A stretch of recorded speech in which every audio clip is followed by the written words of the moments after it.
Nakatakdang dumating ngayong gabi sa bansa si Pangulo Aquino matapos dumalo sa APEC Summit sa Russia. Hindi po natuloy ang meeting nila ni Chinese President Hu Jintao. Nakatutok si Sandra Aguinaldo.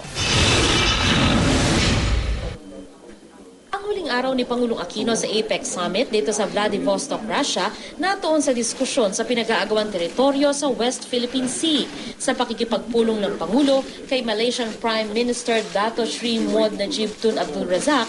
Nagkasundo ang dalawang leader na pagbutihin pa ang kalakalan sa dalawang bansa. Pareho rin ang pananaw nila sa West Philippine Sea. Umuusad na rin daw ang peace talk sa MILF sa tulong ng Malaysia. There's expectation that the peace process could be finalized in the next couple of months. In that event, the Prime Minister of Malaysia had expressed the desire to be present at the signing. Nag-usap din sina Pangulong Aquino at Vietnamese President Truong Tan Sang kaugnay sa pinag-aagawang teritoryo.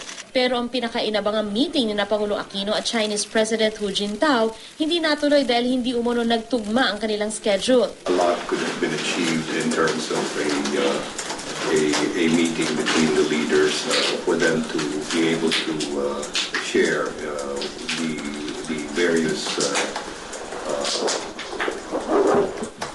points of view. And I think that this probably is not only a downside for the Philippines, but also for China. Sa pagtatapos ng APEC ngayong araw, idineklarang tagumpay ang pagpupulong ng mga lider ng 21 bansa na nakasentro sa pagtutulungan para sa pag-unlad.